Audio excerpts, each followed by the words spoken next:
Hey guys, how's it going? And welcome to another podcast. Today with one less Oscar. Oh no. Oscar was I forget why, but Oscar's dumb and didn't want to do the podcast for some reason.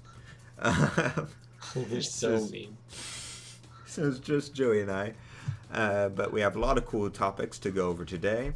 And before we get into that, as always, if you guys are looking for forcible singles or sealed product, be sure to visit the link in the description below for Happy Little Hug Factory. I believe they're sold out on their booster boxes for the new set, but they still have starter decks. If you add all 5 star decks into your cart, that's $70 for all 5 of them. And they officially have a buy list for the new set, as well as singles for the new set. So be sure to go on there. It's usually competitive pricing for singles and everything like that, which is going to be really awesome. I haven't been able to go on there yet, but I'll probably go on there later to get some singles once I figure out what decks I need and what and all that. So I'm pretty excited about that. So be sure to click that link in the description so they know we sent you. And yeah, and so we've got some stuff to go over, right, Joey? Right, Joey? Yeah. Oscar's throwing me off because he's typing something, and I'm super curious what it is.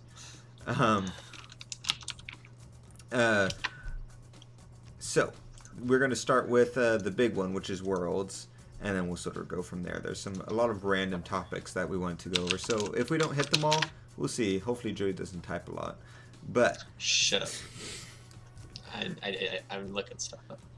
So, first up, we're going to talk about the New Frontiers event, which happened at Worlds. So, if you don't know, Worlds was cluster is block, which is just the booster box and the first 5 starters as far as cards they could use. But day 2 they had a revenge tournament, which was New Frontiers, and this was our first sort of peek into what might be potentially big rulers going into the next set, so, and decks in general. So today at least we have 4 deck lists. We don't know exactly where they were on the totem pole. All we know is that at least one of them was second place and another was in top 4, but we don't know the placement of the others. Now, if you guys want to look for these lists and updated versions, if we get more info on the Worlds and just a bunch of other info, be sure to visit our website, tcgscribs.com. Oscar has finally updated everything on there, both the Worlds results, as far as much info as we have. So we officially have every single GP tournament, every major ARG tournament, and a couple other major tournaments that weren't those on record on our top 8 section on our website. So you can sort of look through this entire season from start to finish, from the beginning all the way to Worlds, and it's kind of cool, just sort of a window into how this season and formatting went. You can kind of see where it all fell apart when Sherry came in, but still. So. That makes sense. Yeah. Sorry, I'm going through the Keurig list like separately so that I know what I want to talk about when I we're gonna start top to bottom. So first up we'll start with the IU list. Hopefully this will be up on the screen. If not, just like I said, just go to our website and we'll be going over the revenge tournament results so you can follow there as well in case we didn't have enough time to put those images in here. But first up is the one that's labeled second place, so I assume it got second place, and it's an IU list. So I thought that was really cool. I wasn't sure if IU would be able to hold its own going in here, not only because there's a lot of technical counters to the deck, but it also, going into this format, it doesn't have the consistent reliability of some of the dual stones. It has its possession stones, which gives it all colors, so it's really good if you pull into that. But if those are at the bottom of your deck, or if you don't pull into them turn 1 or 2, then that could really hurt you. So I figured that might be something that hits it pretty hard. But I guess if you went more so and really hard into 1 or 2 colors and then had a bunch of other random colors for the remaining 10% of your deck, it wouldn't matter because some card in your opening hand is going to be played by one of the stones in your stone deck. And so that looks maybe what they kind of sort of did, because it looks like it's a more heavy reliance on blue than we've seen most in the of past. it's really blue. It's really blue. And they have this statue to filter into other colors just in case to add into that consistency. The other colors that aren't blue are things like Ferris Spell, Glint of Insight, it looks like, the newer, better Thought Control, as well as regular Thought Control, which really works in IU's favor, I suppose. Thought Control, and Thought Control 2, Electric Boo Blue. More like Electric Fuck You. You're so funny. I hate that card. I really like the Magic Stone of Time, and it seems like it looks like there's a couple of cards in here that it plays well with. You know, it's like why play just a regular blue Magic Stone when you can play like blue Time Magic Stone? You know. Yeah, that's true because it does run that time chant in there, or 2 different time cards actually. It looks like. Yeah. And as far as some of the new cards that I can see, it runs the Little Eater of Worlds. I had already mentioned Newer Better Thought Control. It runs the Sword. I forget the name of it. The blue card that cancels an ability and you can awaken it to destroy the Resonator. It's Erendite. Alendite? Okay. Erendite. Sword. Yeah. I wanted to put out a Time Dilation. Its double awakening is recover target J/Resonator. So that's 4 mana to recover your IU, and it draws you 2 cards, which can be really good. Yeah, that makes total sense. Yeah. And then I think they also you have that Door statue of Time, right? Yeah. For filtering and stuff. I'm trying to see. It's really blurry, so it's hard to see. I know, and there's a lot of like just one-ofs that it's like, oh, hey, wait a minute, they're playing the Distortion of Time, which is, I think that's the God's Art where they skip a turn. Yeah. So, and like they're playing Jormungandr, the little dude who is really strong. It looks like it might be trying to like play a deck that with those discards with a time card and everything's like that. Instead of just trying to rush, flip in and kill your opponent, you can do the time card to keep your opponent rested going into your turn, so you can properly set up to swing in, or you can stall out by doing that time card to stall gain yourself a turn, as well as discarding important cards from your opponent's hand. Just different things just to buy you time, so when you flip over, you have enough cards in your hand to counter and do different things like that. That's a nasty finisher. Yeah, it's just much more like rounded out, and it's just ton of just low mana, strong, like it's in Magic. This would be like a 5-color good stuff deck. That's what they call this. It's just you're playing 5 colors. Like obviously blue's your main color, but everything is just 1 mana, and it's just really good cards that you play. Like good discard, good cancels with Fair Spell and Fairer himself. They're not Fair. Lorite. Like the red stuff is good, the Time Will is good. Yeah, it's just good, just playing cool stuff. I'm really surprised they have White Leaf in there. I've never understood why people play White Leaf. Like you gain 800 life, but you just banish him. It's just a dead card. Like it's so weird. Well, it's what I just said before. Inside of this deck, at least, it's that buying time. So by gaining 800 life, you're less concerned with them swinging in maybe for a turn or 2, and so it gains you time, because I think the idea of this is to be less vulnerable when you flip over. So you have that pseudo consistency. It's not swinging your face at them, and if it fails, then you lose the game by default. It's swinging over, you got your cushion. If you swing in and it fails, you've got the cushion to go through and do it again. So yeah, I guess I feel like some of the actually is Amatros's that's not legal anymore, is it? Foresight? No. Okay, so they can't put that in there. Yeah, I guess this makes sense. Yeah. So okay, I see it. Next up, we just know this was in the top 4. Don't know the placement. Is a Gil list, and so I think this was expected. Gil is something that I always said was, if Sherry was gone, I think Gil would have been one of the big players in the previous cluster, just because I think it's really strong, really consistent. The downside of it is really hard to play. There's a lot of stuff that Joey has to type out. There's a lot of stuff you got to think about, and as you go through the deck, you have to know everything that's in your deck, everything that's in your graveyard, everything that's in your removed area, and the quantities of them, because that can play into different things, as well as the cost, as well as the will you're producing with your ruler, and other things that could be producing will inside of it.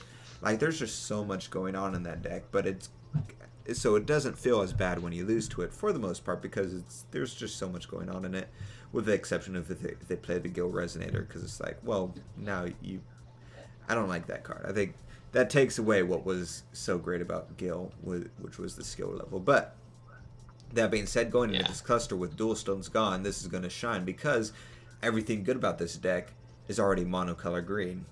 Like fucking no skill Gil card. Wow.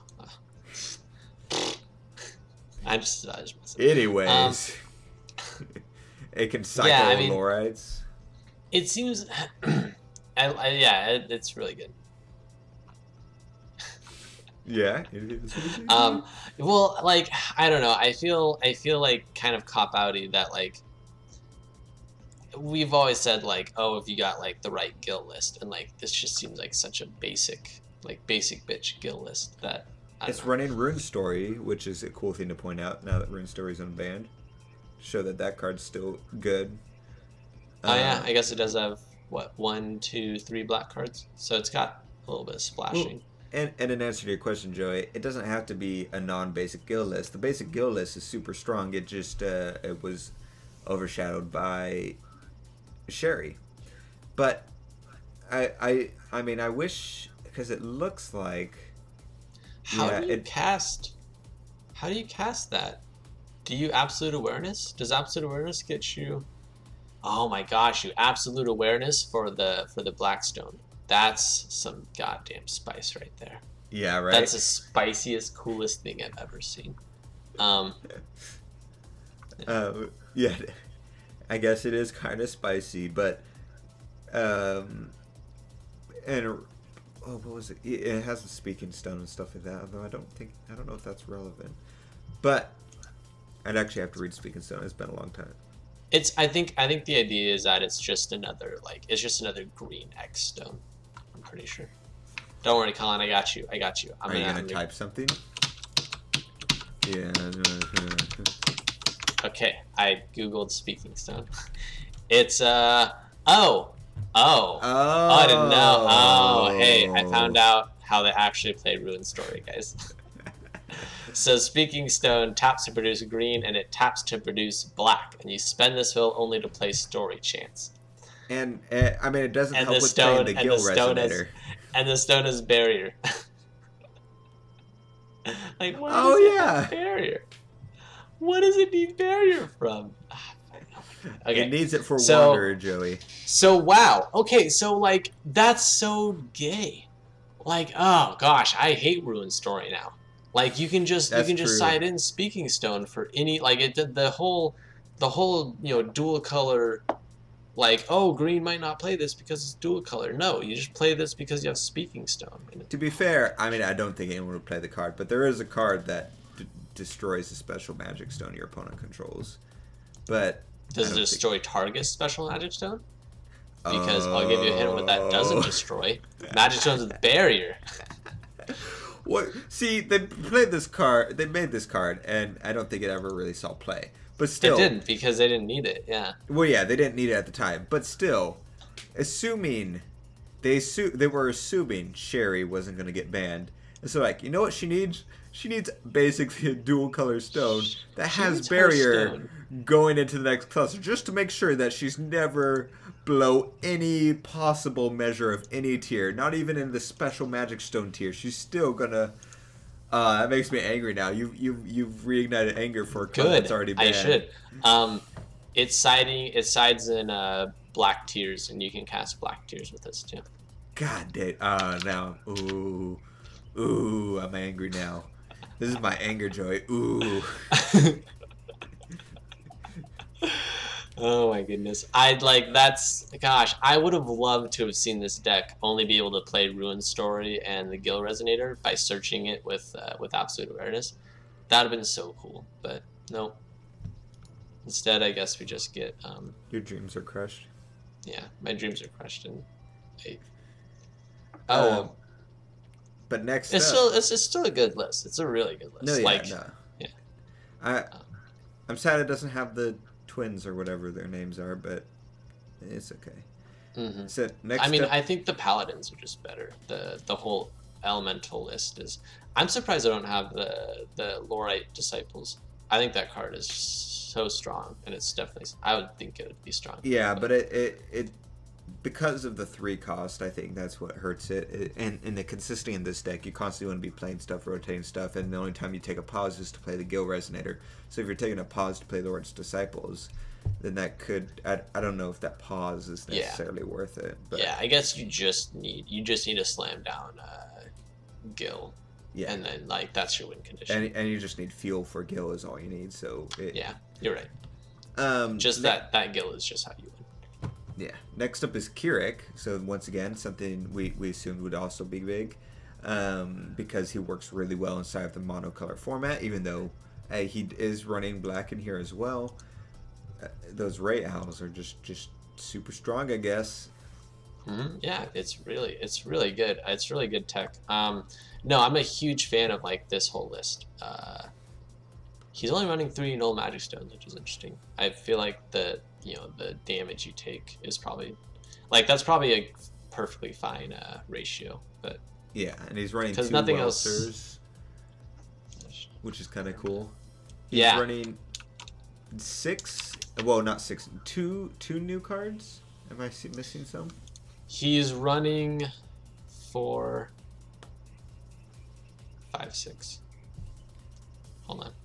Yeah, 6. Yeah. He's running 4 Shen Gong Dao, which I actually wanted to bring attention to. He's running that and not the support. But Shen gets 600, 600, and plus 100, plus 100 in swiftness as long as you control a beast. So that's kind of the idea behind that. I'm pretty sure Pial and I think Piggy are both beasts, but is Ray a beast? Ray, no, maybe no, because when it flips over, it's not a beast, so it doesn't matter. Right. But I mean, yeah, a 6/6 swiftness isn't bad. Does he even? No, he wouldn't be playing Heaven Thundering Strike, would he? Yeah, exactly. he isn't playing. Oh no, he is.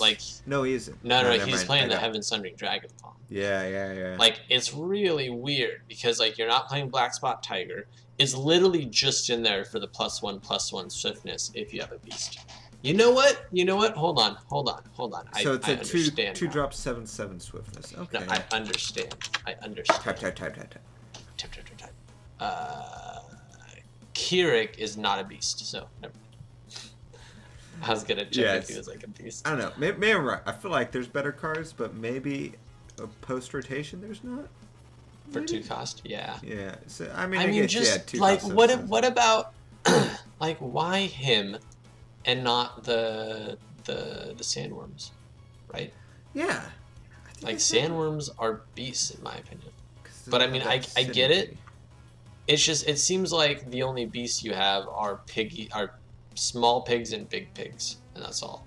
And I don't even know. I don't think Pial is the obvious thing that they're running now also, now that Lightning Strike is rotated and it's better than the other thing, is the Scalding Breath, which is the 2 cost, does 100 damage to target player J Resonator, which is just a straight up better version of the 2 cost that does the same thing but 600 damage. So yeah. So yeah, people are going to be running that. He only runs 2 of them, which is as fair, but he also has 2 sideboarded in case you go against opponent. He also sideboarded those beasts that the guy searches out. He sideboarded 4 of them, so that option is still there. But not his Heaven's Thundering card, which is but I guess if he's on the field, it's only 1 cost, but it's a 1 cost quick cast, and it does 600 damage to target J Resonator if the Star's Awakening. He cited out Thought Control and not Better Thought Control. What? Wait. Why? Yeah, that is weird. Maybe. And he has the card. They were given it for attending. Yeah. He has it. That one's weird. All right, I don't like this guy now. Next because isn't the Awakening? I don't want to search for the card. I don't even know what it's called. Isn't the Awakening just it's not like an extra Awakening cost or anything. It's just strictly better. Weird. Okay, yeah. Let's look at the next one. A separate guild list. Different guild list. It looks a little bit different. Is that Aquasoul? Yeah, he's running Aquasoul. Or no, this guy's running Aquasoul. Sexy. He has 1 blue stone. Does that blue stone do that? I love that tech. Now that's spicy. That. Yeah. So he legitimately has 1. He's not running the Gil Resonator. He's running Karura's. Oh, he's not even citing it in the Gil Resonator. He's going balls deep on this one. He's running the new Tengu, which is interesting because I mean she has quick cast, but outside the quick cast, Gil is better in every way, and also not every way. Yeah, Gil has flying and barrier. She has flying and barrier. She has quick cast, and then he can buff himself slowly and also produce will. Yeah, but... And he potentially cannot be cancelled. I guess she cannot be cancelled, yeah. Yeah, he's a bitch, though.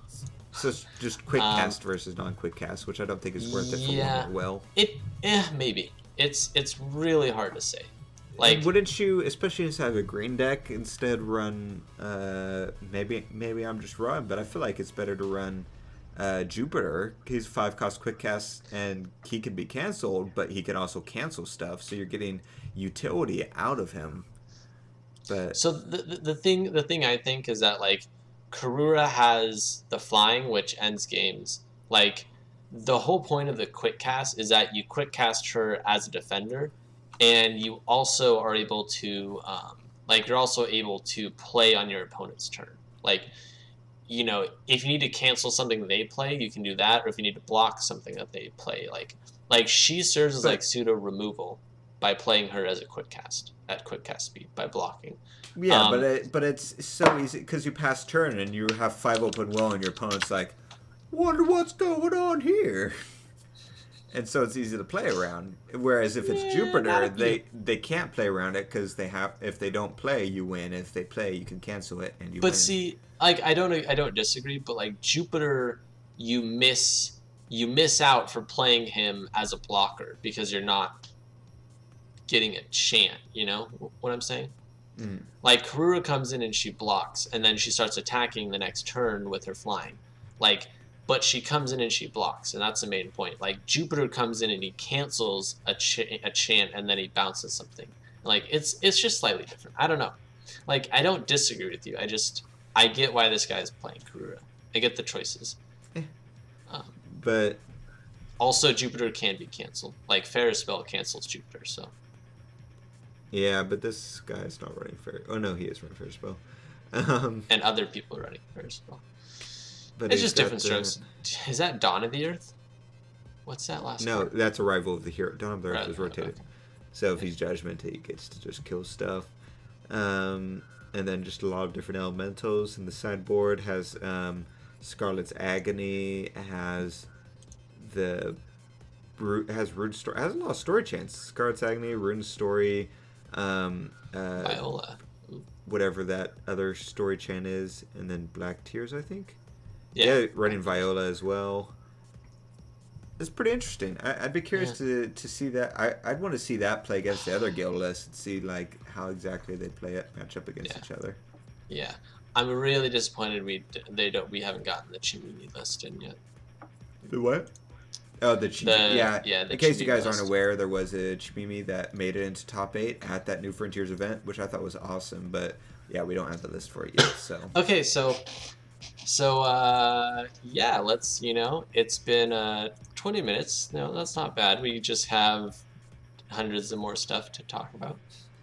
All right. So one thing was, so sort of piggybacking off of that, is sort of talking about approaches now that the new set is out. Approaches to deck building.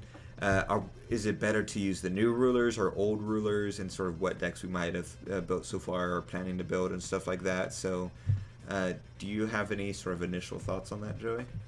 I mean, my initial thoughts are like looking at what's good and looking at what's like, if you're looking to see what the best cards are, we've kind of already like identified some of them. Like Karura is obviously a huge contender, like recently.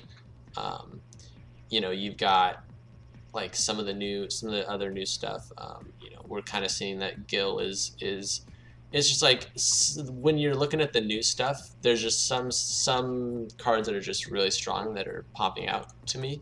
Like I was talking to Oscar about this a little bit too, but like I really like the Yokai Festival. It's like it's X will 2 green but you pay 1 less green if it's in your rune story. And the great thing about it is that it gets you two yokai, so you can pay 6 mana and bring out 2 Kururas, and like that's just really really scary. And Colin's gone now, but so that's something that I think is like that's something that I think is like really like that's something that I would want to look at and build around. Like Yokai Festival and Kururas is like okay, and then you know think about something like, let's say you're playing, you know, you're probably playing Hanzo, and right, and so like you can flip, you know, flip over your Tengu, your Yokai Festival, and then replay your Yokai Festival for another 6 and get, you know, it's just like Value Town. In my opinion. So it sounds like almost your approach is to find the cards you like are good cards, and then sort of build out from there. Pick whether the ruler's New Frontiers, or I mean New Cluster or Old Cluster. You build out from the cards that you think are good or like, type of deal. Yeah, like if I'm gonna go into this new, you know, deck building and stuff, I'm gonna be looking at like, okay, what looks like you know it's gonna be strong, and like, you know, I kind of, and you can do this in a couple different ways. Like you can look at like mechanics, so you know you go into this looking at Arthur or you know or machines, and you're like, okay, you know, like how do I best make use of Lancelot and stuff.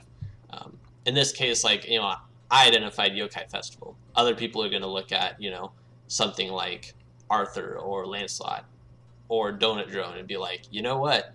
If I do like a Donut Drone tech with like Lancelot or with like other like aggro machine resonators, they could get pretty big, you know, and then you kind of go from there. So interesting. My thing is like, yeah, identifying the strong cards and then playing off of those. I'm gonna get some water real quick, but I can do that. I mean, if we're talking just like, competitive, that's probably the best route to go. So identify just New Frontiers in general. What are the good cards? So the good cards are things you've probably seen throughout those lists consistently that we just talked about, and so you can easily, like, for example, go to the worlds section and see if it ever gets updated with more than 4 lists. But you can look at the consistent themes about it. So consistently across rulers, we have like Ray the Owl, we have Spinning Aquasoul, and a couple of them we have. Oh brother, now I'm getting a blank on what some of the other cards were. Mm-hmm. Let me double check. I mean, because like there's not a lot of really new stuff that we saw besides like story. Yeah, seems to be big. Mm-hmm. And stuff like that. So you identify some of those cards and how they go together and stuff like that. And so then you go from there. So that could mean you're running a Gil list because they slot really well into Gil. We don't know the other lists like Chimimi, so there might be some cards you think are good and they slot perfectly into Chimimi. Like if you like buffing stuff and just big dudes and all that, like Chimimi is probably the best choice for that right now. If you like burning stuff, currently Kirik is still the best choice for that. At least for now. Yeah, and like there's other avenues of like you just take what you had and you update it, which is like what we see from like this IU list and this Kirik list, right? Like you're just slotting in some new cards and then you know you're just done. You're like, okay, you know, now this is the new version of the deck.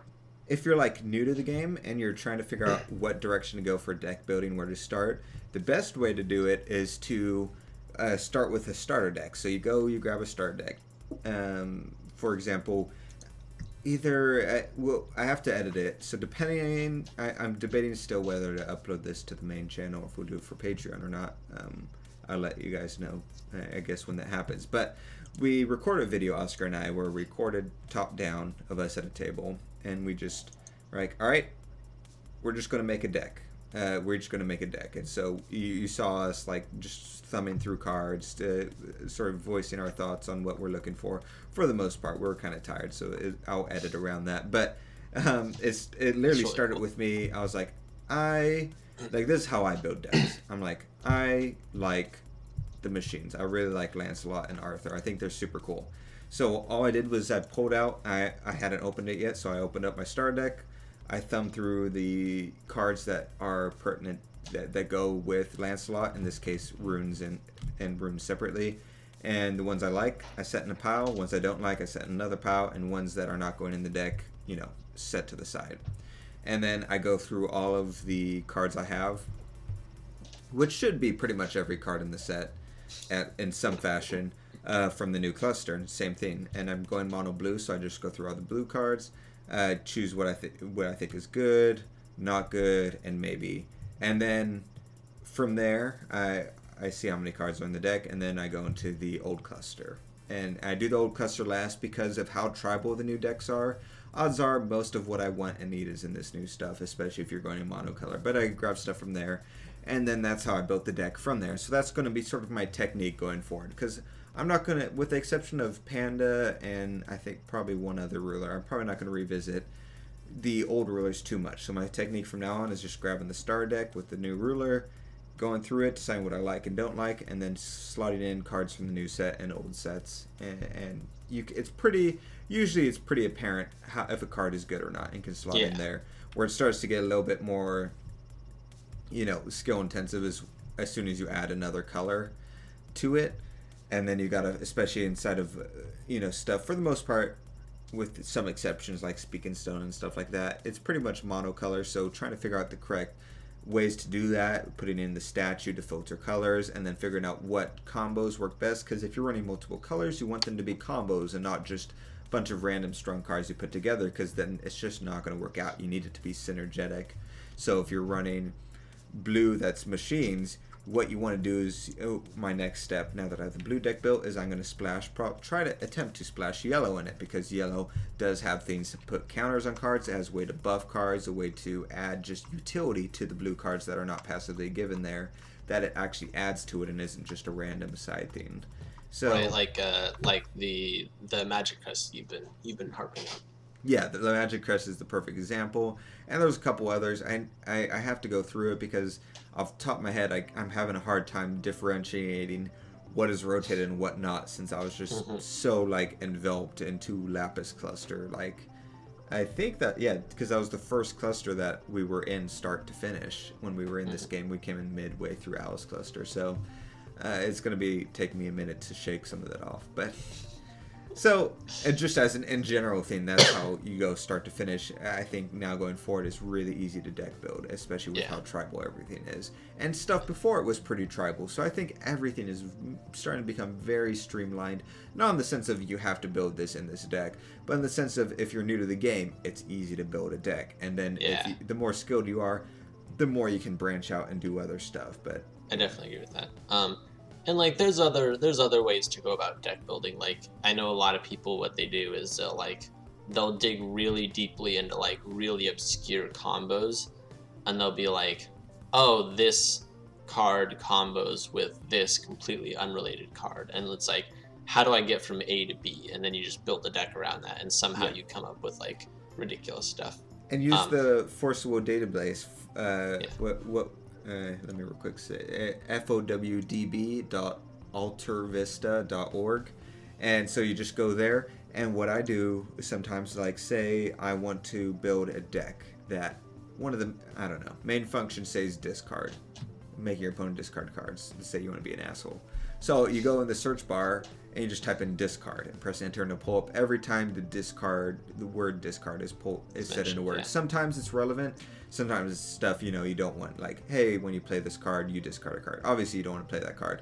But it helps narrow it down so you can be like, hey, I need stuff that synergizes with discard. And so it'll also pull up the cards from the new set that get buffed if you're, I guess that wouldn't pull up. But you can use that. I guess that turned out to be a bad example, but I've used that to find, you can, all of a sudden you find these other cards that use that same terminology, but aren't directly doing that, but they're related to that original thing you were looking for. So you found a synergetic combo that you probably don't see anywhere, especially if it's an older card that was released early in Raya Cluster that people just brush to the side. Also now with this new card that uses that same terminology that some work together. So look at and like well, this isn't like synergistic, but like as an example, look at I'm gonna type, hold on.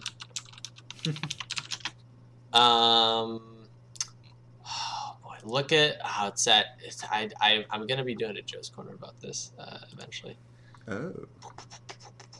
This card saw play in like the very last ARG. I think it was Null Page. It was a 3-cost green addition. When it enters the field, remove target resonator, and then as long as it's removed, they can't play that. Like that card, nobody had really thought about. And nobody, like, as far, nobody was playing, and then all of a sudden it showed up in like I think like 3 of the top 8 sherry lists and stuff, and like people were using it to like beat on Kirik and stuff, because it's like you can null page their pig, and then they can't play more pigs, so where all of a sudden their swiftness engine just dies. So like this is a card that like nobody was looking at some point, and then at some point somebody was like, you know what, oh my gosh, I just realized in constructed play, like, this is super good. And so but now it might not see play for a while more because of the like triple green cost and stuff, but who knows. I think the opposite. I think it'll see more play because now people are going to look for strong cards that are mono.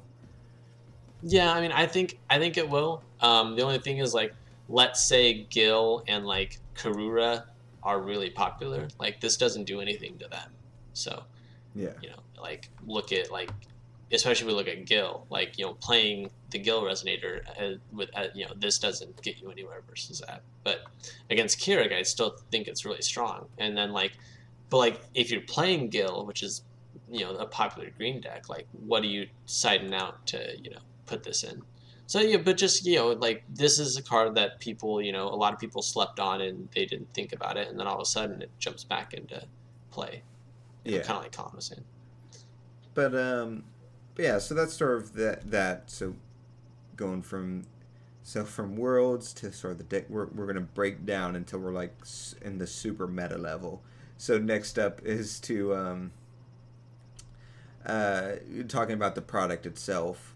So this is something Oscar wanted to mention, which was we had talked about, I don't know if we talked about on the podcast or not, but for sure in the news I had mentioned that Alpha Investments was getting back into the game in some fashion, and he had bought a bunch of warehouse product for old Force of Will product that I think completely sold out, the packages he was selling of that, and then he said he was going to get the new Force of Will box, and because of the interest in Force of Will seemed higher, and he was really happy with the direction that Force of Will was going, which regardless of if you like Alpha or investments or not, him getting back into the game, and he was talking about how other people, I guess maybe in the industry and stuff like that, were also talking about how they were happy with the direction Force of Will was going and stuff like that.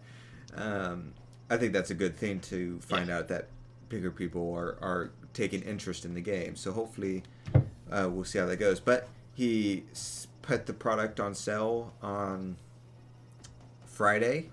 I think it was later in the day Friday. He got to it late. And it was 120 boxes.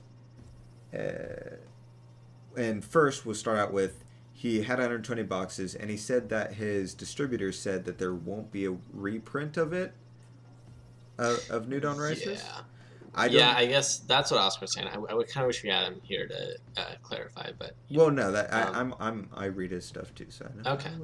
So I don't know how true that is. I'll just say, because I don't think anyone thinks that there's going to be another print run until there's another print run. I don't, we had to, freaking like shake Force of Will to do that second print run at TSW.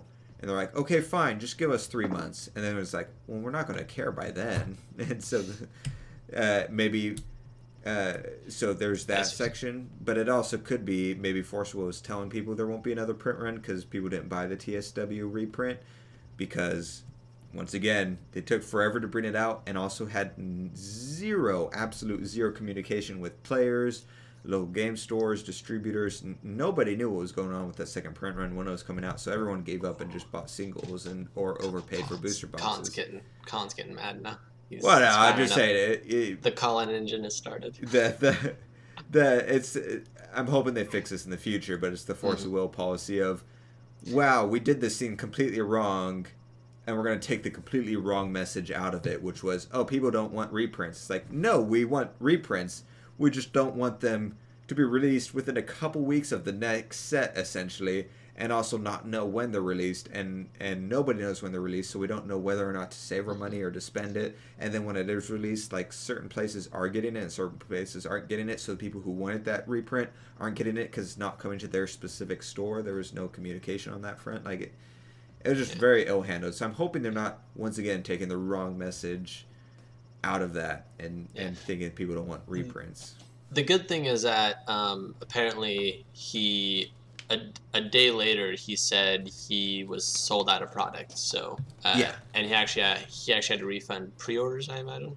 Yeah, he had to refund some of the people because he did not expect that much interest in it. Because it's the system on his Patreon. It's not like you add stuff to the cart and he's like, hey, if you're above this patron level, PayPal me the money and you'll get the product. And so he did not expect that high of interest in it. So he says in the future he'll be sure to order more product now that he knows Force of Will is like gaining traction and that has that much people interested in it. It's really exciting, especially like we were, me, like I don't really delve too much into what Colin and Oscar do with like some stuff like Happy Little Hug Factory and stuff. So like me hearing like every so often, like a week or two goes by and then it's like, hey, like Happy Little Hug Factory is actually out of boxes now. It's like, wow, that's really awesome that they're sold out. And then it's like, oh, they got more boxes in.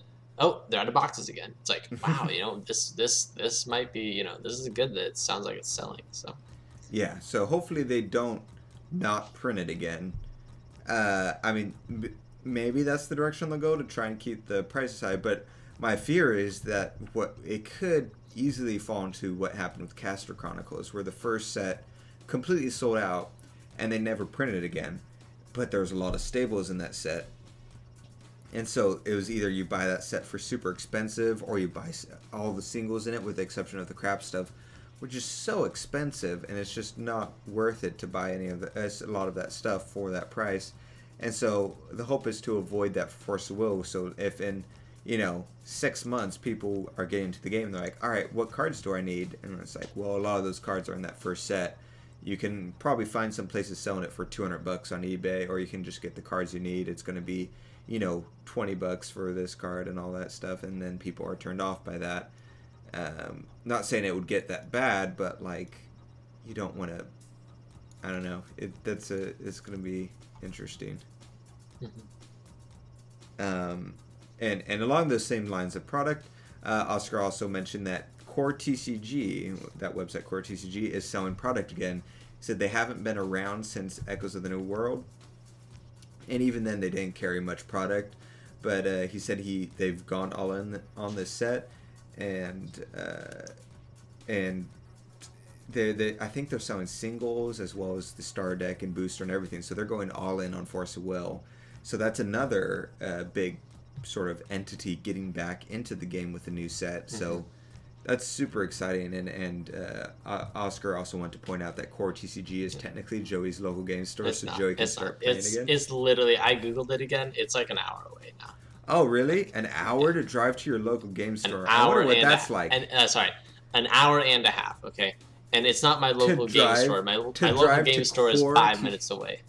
Joey, my actual LGS is 5 minutes away. They just don't carry Force of Will. Just so it's not your LGS. Joey. It's a game store. It's the equivalent of like when we're playing Airsoft. Like, yeah, you could drive to JF. It's like 20 minutes down the road. But driving to AEX, that's an hour and 20 minutes, was way cooler and way better. No offense to JF. I get it. But the point is, it's like, yeah, you could go to your local game store. But being able to go to Core TCG and play Force of Will with potentially a pretty big crowd, that's totally worth an hour and a half drive, I think. Yeah. Go there once a month or something? Yeah. Nah, maybe I'll try to do it once a month. Well, just do it once a month. Get you back in the game so you're not so rusty and stuff like that. I'm not rusty. Oh, Colin. You call me rusty. Team ARG, Colin.